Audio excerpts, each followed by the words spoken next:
Hello and welcome to today's AP Lit session. I am Susan Barber from Atlanta, Georgia.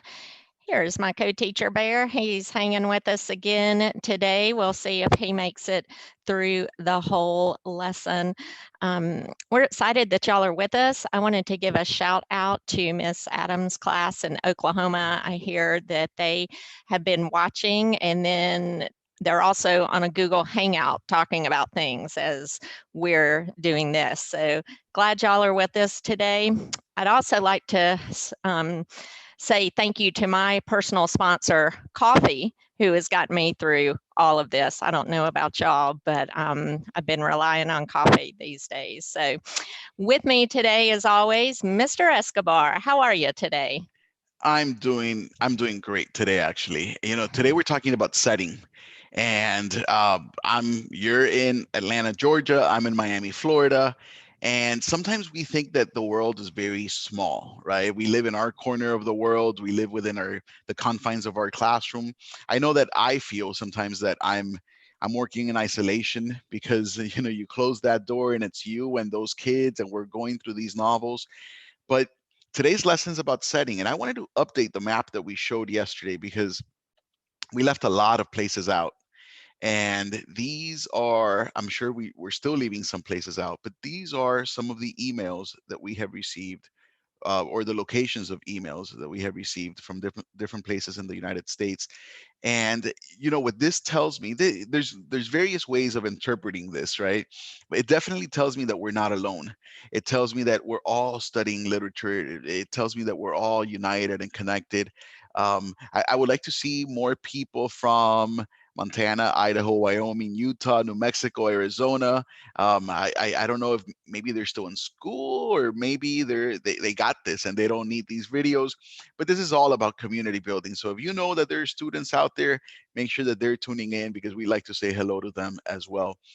It also tells us that we're facing this, um, this experience, this COVID-19 uh, crisis together. And it's not a Miami thing, and it's not a Georgia thing, and it's not even a thing of just the United States, right?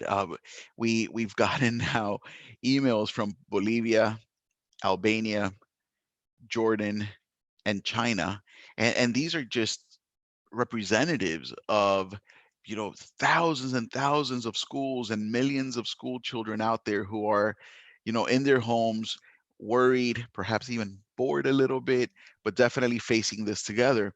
But this is just such a beautiful testament to the fact that we are all coming together, whether we're in Whitman Academy in Georgia, or Mrs. Phelps students in Albania, Beijing number 4 high school. It's really incredible that, despite the difficulties, we come together every day for about half an hour.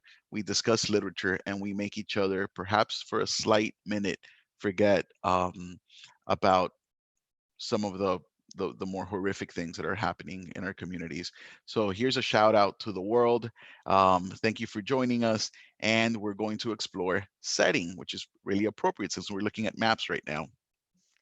Um, Update, the dog is left. That Uh-oh, didn't we take long, lost the did it? teacher. Okay.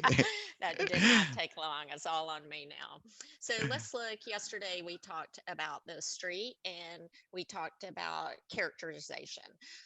um, how do we learn about characters? How do we read a text and pull details from a text, and then use those details to assign a trait to a character? And then, more importantly, what does that tell us about the character, and how does that fit into an overall story? So we had looked at this passage, The Street, and talked about the character of Ludi Johnson. Do we want to read this now, or do we want to read it at the end? Let's read it at the end Okay. so that we can read Um, it for setting Great. afterwards. Perfect, because we read it yesterday. So yesterday you were supposed to look at this, read this passage. We had read it yesterday also, and think about Ludi Johnson and how she is characterized.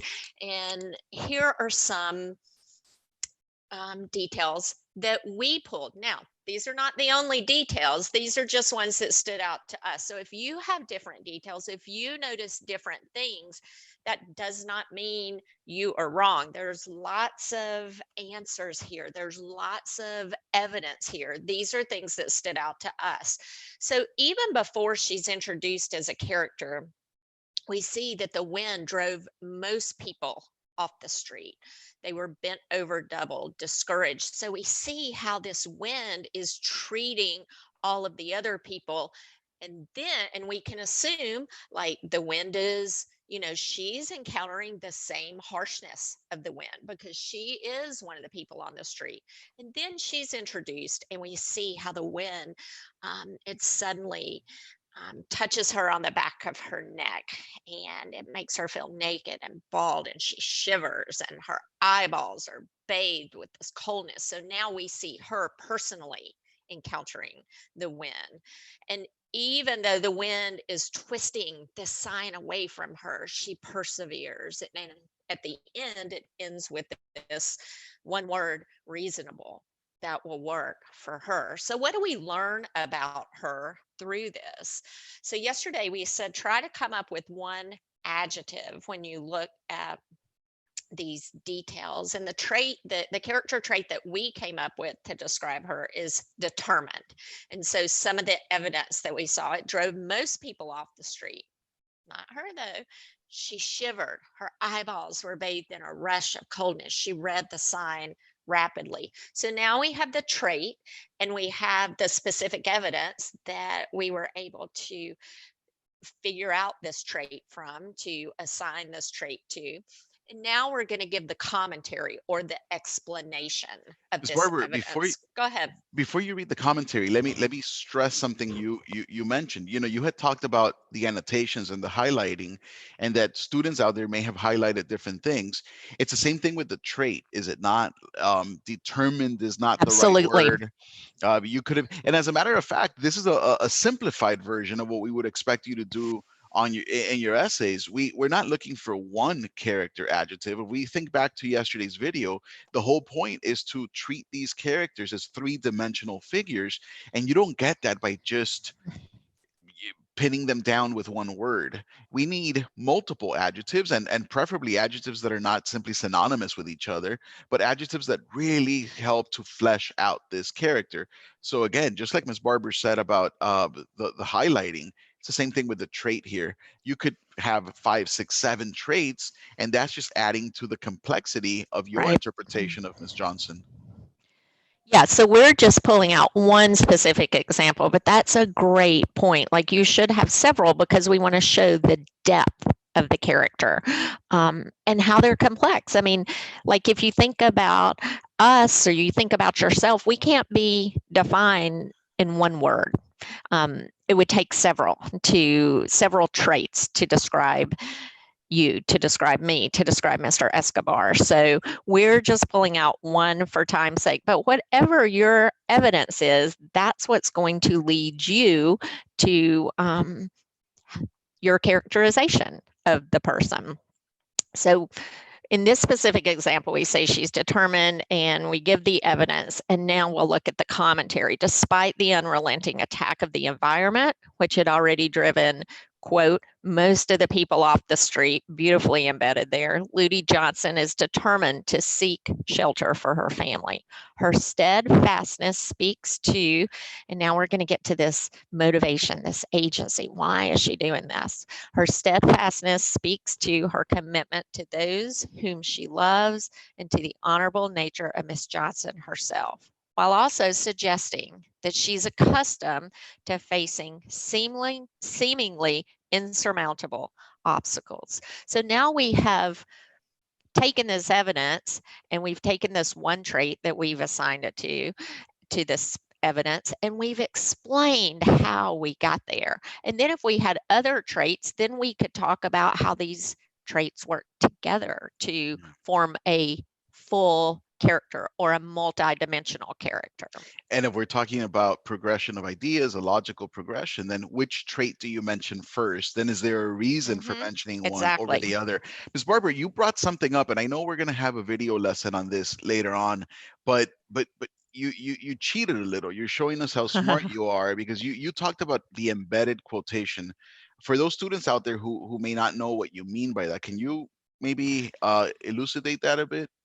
So we're in the commentary where you say, which had already driven, quote, most of the people off the street. That is just written, that quote is written just straight into your thoughts. You're not pausing and saying, the author said, or the author describes Ludi Johnson as, quote, this, and you set it off with a comma or you set it off with a colon. You're just pulling out a few words and you're putting it right in your writing, in your thoughts. And I love when you do this because I think that really lets you get down to some deep level analysis because you're pulling out really specific phrases and specific words and integrating them with your thoughts. And it's just this seamless flow between the two.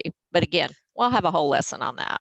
Absolutely. But thank you for that, because I think it's important for students to start thinking about how it Mm-hmm. is that they include the evidence into their essay. And just like when we talked about thesis statements, that there are, what was your analogy? There's the roadmap, and then there's the engine or the Mm-hmm. brownie, right? The simple, Right. delicious brownie, perfectly Of good course. brownie. And then there's that great monster brownie that everyone would love to have in front of them right now.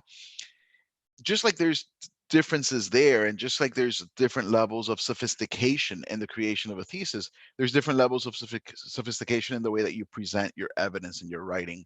So I would definitely want all students to tune into that video lesson whenever it is. You got to check out the calendar, because I think that's something that's really going to elevate your writing.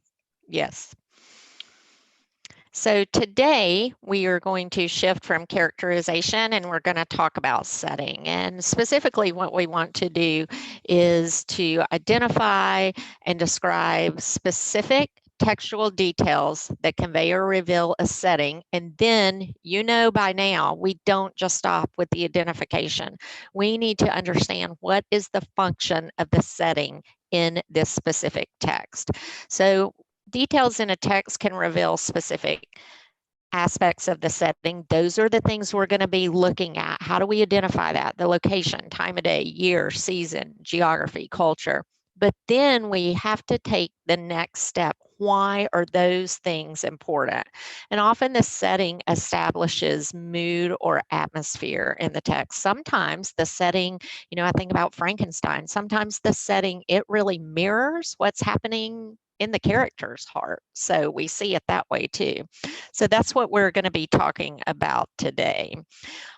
We want to, by the end of this lesson, to be able to evaluate setting because it allows us to determine the values that are significant in a text. Sometimes we'll even see passages, and I think we're going to look at an example today that have conflicting setting, and then we have these contrasts that really highlight things for us.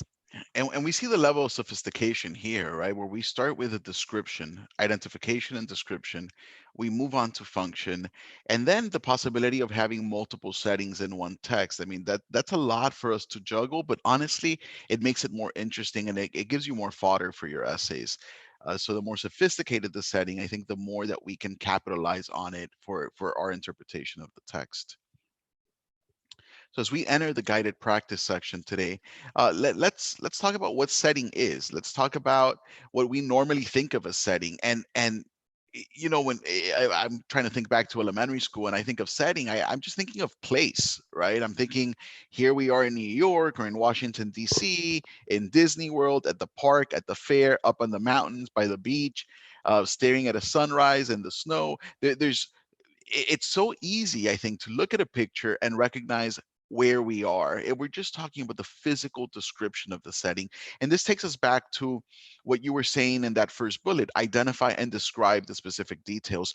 You know, that doesn't take a lot of Mm-hmm. thinking. It doesn't take a lot of effort to be able to stare at this. You may not know the exact location, but no one is asking you that. It's just, hey, where are we generally? And can you describe the place?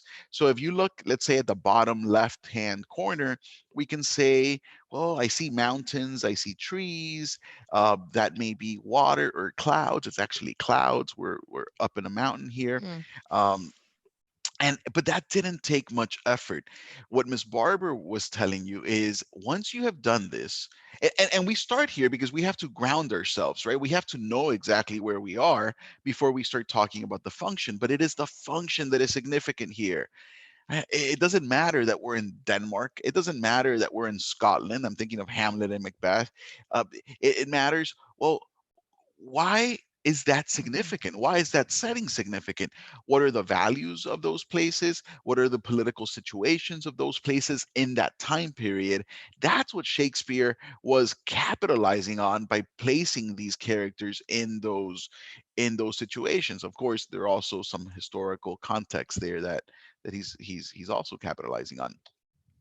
So what can setting do, right? We spoke about characterization yesterday, and we started with giving you the vocabulary. By all means, that was not an exhaustive list, but we gave you the words to use, right? So if a teacher tells you describe this character, you could quickly turn to that uh, sheet, or that, if you took a picture of it and say, well, that character is, and you start picking out adjectives. Well, if a teacher asks you what's the function of the setting, well, what does the answer sound like at that point? Well, a setting could act as a character. Mhm. Um, there are a couple of videos ago, I mentioned the Hundred Years of Solitude and Ursula. That the house, the Buendia house in that novel, is a character. It evolves, it changes, it regresses, it progresses, and it affects the inhabitants. So it's functioning at the level of character. It can affect character action and motivation. I think we see that all the time in stories. It can illustrate irony, right? How are the events peculiar or funny or unexpected because they're taking place where they are taking place? Miss Barber mentioned it mirrors the plot, and I want you to think about that. What does Miss Barber mean by that? I want you, perhaps a lot of you have read the Kate Chopin's short story, The Story of an Hour. And in that one, if you've read it, if you haven't, it'll take you 10 minutes to read that short story, but maybe a lifetime to study it. It's a great one. But in that one, there's a moment where the Mrs. Mallard, the protagonist, is in her room, and she's looking at an open window, and there are birds and there's sunshine and spring is in the air, and she's feeling absolutely happy and liberated. So there you see the relationship between what's happening with human beings, and there's a term for that, and what's happening out in nature. So that's what, correct, Miss Barber? That's what you were referring to with Mhm. mirror. Yep, Provides exactly. symbolism, and perhaps the symbolism could be tied sometimes to that mirroring the plot. But is the gloomy day, the cloudy setting, the or is it raining and we're in this period of rebirth for the character? That's where plot might setting may act as a symbol. It could reveal the nature of the characters. Mhm. Why is it that this character is drawn to this setting, for instance? And I'm thinking of in Paradise Lost, pandemonium, that sound that these spirits make when they're in hell and they're in these caves and they're lamenting. The fact that they are there says something about who they are. I had spoken about Linden Hills a couple of videos ago, and the inhabitants of Linden Hills live where they do because of what they do and who they are or who they have become. So that's another interesting connection there between setting and the nature of the characters. And I think we all can agree that setting sets the atmosphere or the mood for a particular story. So if this is what setting can do, well, what should we do? Right? What should readers do when we encounter setting, when we read a story and we can recognize where it takes place, and knowing that setting can do all these things? Well, the answer is simple: question everything.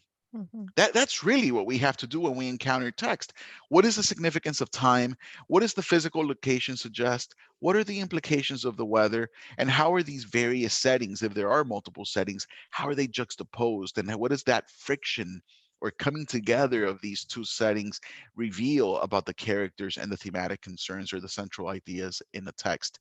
This is a lot.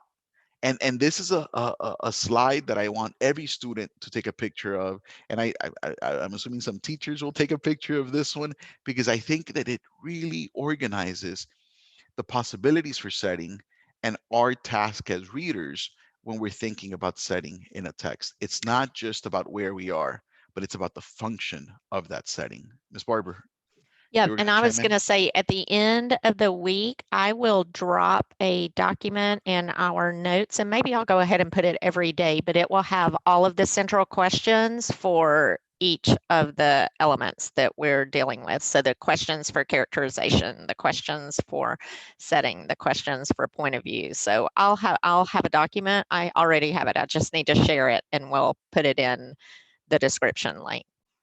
Absolutely. That'll be very useful, I think, for everyone out there. And it'll be found in the YouTube description Correct. at the bottom. Yep. So we've already discussed about regarding setting, that we can look at it and describe it and identify where we are.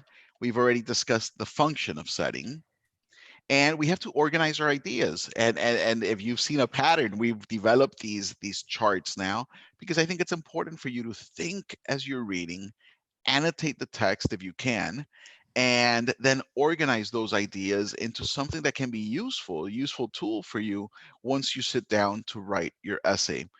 I think it's self-explanatory, but I'll let you guys take a picture of it if you want to replicate it on your own time. We're going to put it into action, though. We're going to look at George Orwell's 1984. By the way, here is a picture of uh, Anne Petry's The Street. Highly recommend it. This was your homework assignment, so it comes from this novel. And now we are going to talk about, this is like our commercial break where we Do talk you about have books. every book written? Just about 2,000 of them, but not every book written. No. Uh, we have 1984, George Orwell. I'm sure a lot of you are familiar with this Yep. one. And later on today, in case I forget to bring it up, we're going to talk about Paul Marshall's Brown Girl Brownstones, a great novel. And we had spoken about Toni Morrison earlier in the week. Was it this week or last week? I can't keep my days straight anymore, but I don't feel that bad because I know you can't either, folks. Mhm. Uh, but we had spoken about Toni Morrison, and she passed away. And it was such a loss, right, to the world, to the literary world, for sure. And Paul Marshall passed away Mm. within the same week or month as Toni Morrison. So we lost two incredible literary giants very close to each other. And I believe that there was an article written about the loss of these two women but amazing figures in the literary world in the New York Times. I think perhaps Edwige Danticat wrote the article. It was just a great memorial to these ladies. But here we have George Orwell, 1984, and let's read it. Let's read it. I'll begin if you'd like. It was and this is from the beginning, from the very first two paragraphs in the novel. It was a bright, cold day in April, and the clocks were striking 13. Winston Smith, his chin nuzzled into his breast in an effort to escape the vile wind, slipped quickly through the glass doors of Victory Mansions, though not quickly enough to prevent a swirl of gritty dust from entering along with him. The hallway smelt of boiled cabbage and old rag mats. At one end, the colored poster, too large for an indoor display, had been tacked on the wall. It depicted simply an enormous face, more than a meter wide. The face of a man of about 45 with a heavy black mustache and ruggedly handsome features. Winston made for the stairs. It was no use trying the lift. Even at the best of times, it was seldom working, and at present, the electric current was cut off during daylight hours. It was part of the economy drive in preparation for Hate Week. Exactly. I'm going to take a break right now and share something with you guys, because we are live, we are connected. People saw the map we showed earlier, and we're represented, folks. Okay, we heard from Utah and Montana, so hello to Utah and hello from Montana. And we heard from the teacher in Albania who said she teared up and she loves the connection with literature, and something she stated is the connection to humanity. And that is what literature is about. I try to talk to my children about it all the time. When we're reading stories, we're reading people, right? I We're got a reading people. I got a Toronto, Canada email too Well, since we well, started. you know, Ms. Barber, I think our job is done, right? I think we've connected the world. We're not alone, people. We're not alone. We're not alone in this crisis. We're not alone in our love of literature. So keep the emails coming. I don't even know. I guess they go to our school website. You know, we don't advertise these things. It's just um, our humanity, I guess, drives us together and not apart, which is a wonderful thing. So let's go back to Orwell. Talk about uh, humanity in 1984, which is an interesting concept. Um, we've read this and we're talking about setting, and there's a lot of different details, but it's important, I think, for us to know that not all the details are about the place. Not all the details are about the descriptions of the location. Look at the last thing we highlighted here. These this place, these people are preparing for hate week. You mentioned something, Ms. Barber. Part of the function of setting is getting to the values of the people who inhabit the place. Here we are in these live lessons. I thought we were just going to talk about literature, and we're talking about humanity, and we're talking about, you know, our connection to each other, though we're miles and miles apart. These people are preparing for hate week. What does that tell us about the place? And how is that not significant to what Orwell is commenting on in 1984? So setting is much more than just place. However, if we organize this, we're going to see that we're actually talking about two places. We get descriptions of the outside. We also get descriptions of the building he enters, Victory Mansions. And the way that we've organized things here is, you know, the description is where we, in our own words, pick out details or give a description of the location. But then we ground ourselves in the textual evidence, and we took that directly from the text. But then we talk about function. But you know, and I think they're getting used to it now, we're not always giving you answers. Sometimes we give you no answer at all. That's when we're the happiest because you got to do all the work. But sometimes we meet you halfway. So here's an instance where we're going to meet you halfway. And we're going to say that the environment that surrounds the speaker is, or the character rather, perhaps we should have said, is uninviting and oppressive, dot dot dot. Right, like we can add some more to that. If you want to have an idea as to what else you could add, rewind this video later, watch it again, and look at the example we gave you with Ludi Johnson at the beginning when we went over the homework, and you're going to see how we can flesh out that statement a little more. But then you have Victory Mansions, which we left empty. So this is your opportunity to rewatch the video, pause, reread the excerpt from 1984, and try to fill in these boxes for yourself. But all we have here is description with some brief comment on function, but can we now take it to the values of the inhabitants, and can we connect the values and the function of setting to a central idea in the text? You know, we had talked about how this course is so interconnected. The three questions are interconnected. This notion of the central idea in the work as a whole is a sort of question three language, but it shouldn't live with question three. That's our study of literature. How is this text a mirror to humanity, to ourselves, and we as mirrors or representatives of humanity? All these things are interconnected. So don't stop at the text. Use the text as a launching pad for discussion of big ideas about the world, which is something that Miss Barber had talked about also when it comes to essay writing. If you come up with these big ideas, don't wait to leave it for the conclusion or your final, you know, wow statement. No, embed that throughout the text, because if it's really a big idea, it's got to be central to your own claims and argument. So let's see if you have been following along.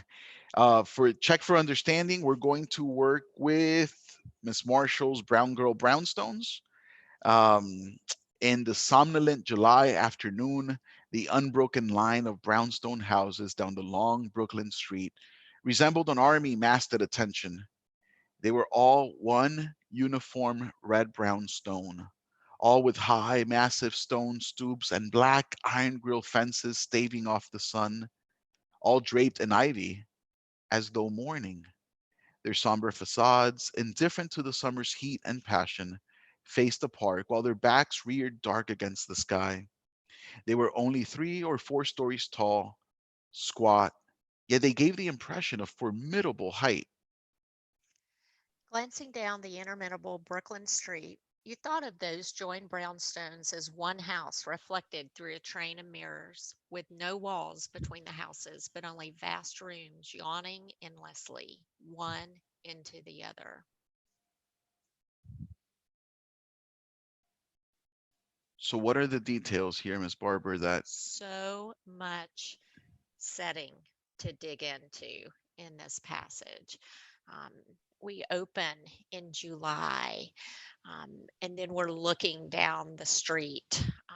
A lot of figurative language, even in this passage, which we'll be doing a whole lesson on that. But we have this draped ivy, it's morning, and then following up on the morning, the somber facades, indifferent again to this oppressive heat coming down.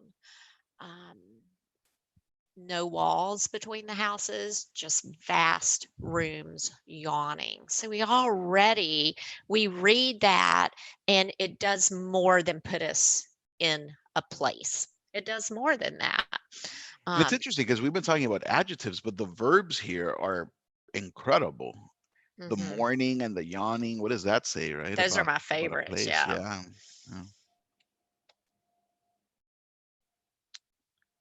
So we would fill in again a graphic organizer here, and we haven't done any of the work for them, right, Ms. Barber? We have not.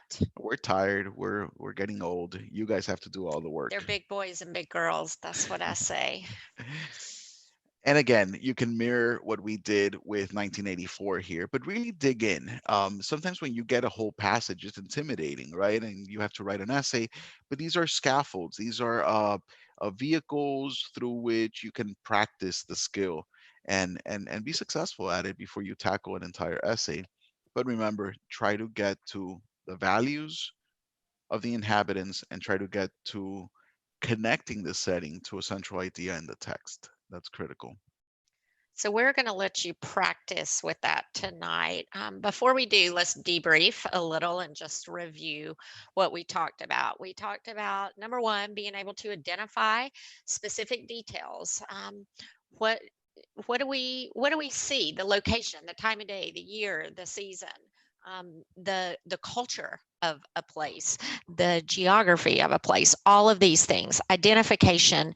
But that is just step number one. We cannot stop there. We have to move on and ask the question, why are these things important? How do these things expand the meaning in the text? So we move on to function and think about the relationship between the setting and other literary elements like maybe character, um, maybe a central idea, maybe the plot. It could be. So, next, how does the setting affect the readers of the text? And finally, how do the text various settings contribute to this overall controlling or central idea? Those are the things that you're going to be looking for and the things that we talked about today. So we're going to go back to the street and use that passage again. So yesterday, we asked you to look at Ludi Johnson and look at her characterization. Today, though, we're going to look at this passage again, and we are going to focus on setting. And what a great passage to think about setting and work with setting. There's so much in here. And we're as we read it this time, we want you guys to jot down some notes on your paper. Perhaps just write down line numbers that you think that you want to go back to. You will be writing the full essay today. Because you've already looked at it. We've looked at it once for characterization. Now we're looking at it for setting. You may want to complete the charts that we shared with you, though, before you write the essay. Okay, we're not timing you for these homework assignments right now. So let's start with the prompt. The following selection is the opening of Anne Petrie's 1946 novel, The Street.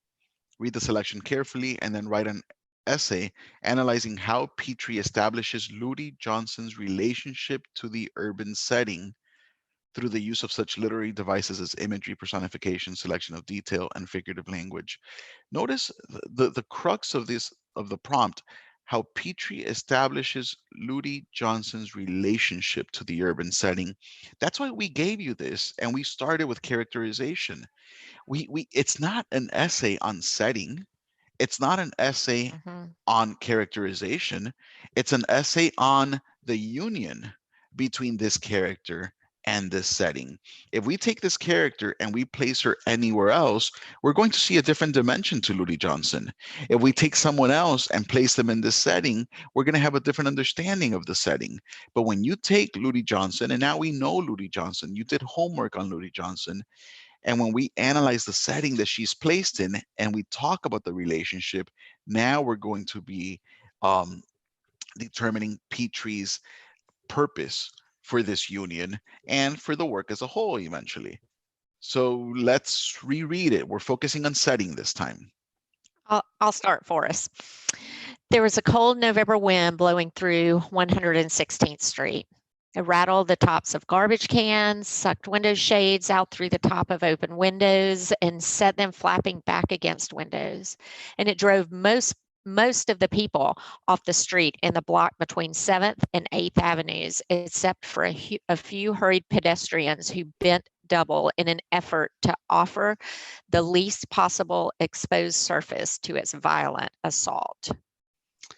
When I've given this to students, and perhaps we can offer some assistance, um, they don't know where we are. But when you see 116th Street and 7th and 8th Avenue, and later on we're going to be talking about the theater district, Mm-hmm. uh, a good guess. And look, all it is a guess. We don't have the whole novel in front of us when we're giving these passages, but we were told it's an urban setting in the prompt, and then with some other details. Some students do arrive at the fact that we're in New York City. Mm-hmm. Um, and that's a good guess. That's a good guess. It doesn't say it, it doesn't state it, but it, if you can visualize um, New York City, then I think you're going to get a clear picture of the setting here. It found every scrap of paper along the street, theater throwaways, announcements of dances and lodge meetings, the heavy waxed paper that loaves of bread had been wrapped in, the thinner waxed paper that had enclosed sandwiches, old envelopes, newspapers. Fingering its way along the curb, the wind set the bits of paper to dancing high in the air, so that a barrage of paper swirled into the faces of the people on the street. It even took time to rush into doorways and areaways and find chicken bones and pork chop bones and push them along the curb. It did everything it could to discourage the people walking along the street. It found all the dirt and dust and grime on the sidewalk and lifted it up so the dirt got into their noses, making it difficult to breathe. The dust got into their eyes and blinded them, and the grit stung their skins. It wrapped newspaper around their feet, entangling them until the people cursed deep in their throats, stamped their feet, kicked at the paper. The wind blew it back again and again until they were forced to stoop and dislodge the paper with their hands. And then the wind grabbed their hats, pried their scarves from around their neck, stuck its fingers inside their coat collars, blew their coats away from their bodies. The wind lifted Ludi Johnson's hair away from the back of her neck so that she felt suddenly naked and bald, for her hair had been resting softly and warmly against her skin. Nice juxtaposition there. Hmm. She shivered as the cold fingers of the wind touched the back of her neck, explored the sides of her head. It even blew her eyelashes away from her eyes so that her eyeballs were bathed in a rush of coldness and she had to blink in order to read the words and the signs swaying back and forth over her head. Syntax? Each time she thought she had the sign in focus, the wind pushed it away from her so that she wasn't certain whether it said 3 rooms or 2 rooms. If it was 3, why, she would go in and ask and see, but if it was 2, why? There wasn't any point. Even with the wind twisting the sign away from her, she could see that it had been there for a long time because its original coat of white paint was streaked with rust where years of rain and snow had finally eaten the paint off down to the metal, and the metal had slowly rusted, making a dark red stain like blood. Mm. It was 3 rooms. The wind held it still for an instant in front of her, and then swooped it away until it was standing at an impossible angle on the rod that suspended it from the building. She read it rapidly. 3 rooms, steam heat, parquet floors, respectable tenants. Reasonable. So that's what we're looking at tonight. We looked at Ludi Johnson yesterday. Now we want to look at the setting. And, you know, how does the setting even, what does it tell us the interaction between the setting and Ludi Johnson? How does this add more depth to her character? What might this say about a central idea in here? So we'd love for you to explore that tonight, jot down some ideas, use the graphic organizer if you need to organize your thoughts, and we will pick up there tomorrow. So we're excited that y'all were with us again today. We just love hanging out with you and sharing some time that we can just dive into literature for a few minutes and just connect over literature. If you know someone who doesn't have access, again, reach out to College Board, and they are committed to helping them get what they need to take the exam. So thank you again. We look forward to seeing you tomorrow. And Bear joined us. He's back. So he made it back. See y'all tomorrow. Goodbye, guys.